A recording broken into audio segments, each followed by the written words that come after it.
मैं नीलम सिंह, आप देख रहे हैं पब्लिक भारत। आइए नजर डालते हैं इस वक्त की बड़ी खबर पर।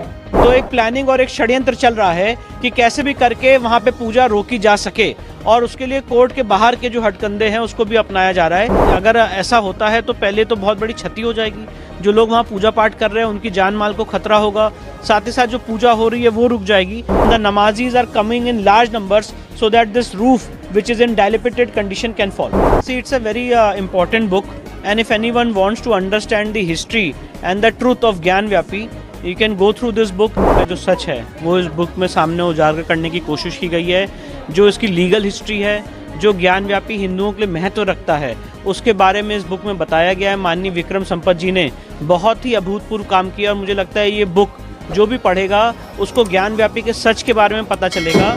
और इस बुक ने हिस्टोरिकल एस्पेक्ट को डील किया है, लीगल हिस्ट्री को डील किया है, और साथ ही साथ ज्ञान व्यापी में जो हिस्टोरिकल डिस्टॉर्शंस हुए हैं उन सारी बातों को भी इसमें डील किया गया। अभी क्योंकि ज्ञान व्यापी मामला चल चुका है, लेकिन हिंदू जो साइड के लोग हैं उन्हें प्रे करने की अनुमति हो रही है कि जहाँ पे इस समय सेलार में पूजा पाठ चल रही है उसके ऊपर नमाज पढ़ी जा रही है, भारी मात्रा में नमाजी आ रहे हैं और ऐसी सिचुएशन उत्पन्न हो सकती है कि वो छत कभी भी गिर सकती है, जिससे बहुत बड़ा डैमेज हो सकता है, पूजा रुक सकती है। इसलिए हमने माननीय न्यायालय में एप्लीकेशन दी है कि वहाँ पे जो छत है उसको प्रोटेक्ट किया जाए और जो भारी संख्या में वहाँ पे लोग नमाज पढ़ने जा रहे हैं छत के ठीक ऊपर, उनकी जो क्वांटिटी है उनको कंट्रोल किया जाए, जिससे जो कोर्ट का ऑर्डर है उसकी कंप्लायंस हो सके। तो ऐसा हमने प्रार्थना पत्र कोर्ट में दायर किया है और मुझे उम्मीद है आगे आने वाले समय में उस पर हियरिंग होगी। आपको लगता है ये प्री प्लान है? देखिए, जैसे जब से माननीय डिस्ट्रिक्ट जज का ऑर्डर आया 31 जनवरी का और इलाहाबाद हाईकोर्ट का भी फैसला आ चुका है उस ऑर्डर को अपहोल्ड करते हुए,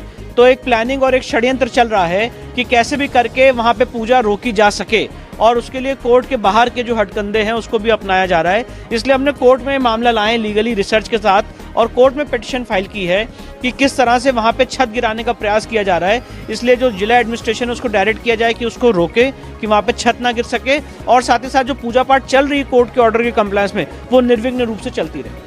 अगर ऐसा होता है जैसे आप बता रहे तो उसकी कॉन्सिक्वेंसेस क्या होंगे? नहीं, काफ़ी मुझे लगता है अगर ऐसा होता है तो पहले तो बहुत बड़ी क्षति हो जाएगी, जो लोग वहाँ पूजा पाठ कर रहे हैं उनकी जान माल को खतरा होगा, साथ ही साथ जो पूजा हो रही है वो रुक जाएगी। इसलिए हमें पूरी उम्मीद है कि माननीय न्यायालय इसका संज्ञान लेगा और जल्द से जल्द आदेश पारित करेगा। और मैं बात ये भी बताना चाहता हूँ आपको, जो मैंने प्रार्थना पत्र लगाया है ऐसा सिमिलर प्रार्थना पत्र काशी विश्वनाथ ट्रस्ट ने भी लगाया है, तो इस समय दोनों प्रार्थना पत्र माननीय न्यायालय में समय विचाराधीन है। Yes. About the Shiva launch. See, it's a very important book, and if anyone wants to understand the history and the truth of ज्ञान व्यापी, you can go through this book. This book deals with the historical aspects of ज्ञान व्यापी. This book deals with the legal aspects of ज्ञान व्यापी. This book also deals with the historical distortions which have been attempted so far as ज्ञान व्यापी matter is concerned. So this is a tremendous piece of work done by Honorable Vikram Sampat ji, and I think it's a treat for all the people who want to understand the truth of ज्ञान व्यापी. So you are taking care of the ज्ञान व्यापी mosque issue, and what's your comment about the roof? What you said earlier. See, there is a precise, I think, very important thing which has developed in ज्ञान व्यापी after the order passed by the district judge of Varanasi on 31st of January 2024. After that order, it has so happened that there is a continuous attempts made by members of Muslim community who are going to offer namaz there every day.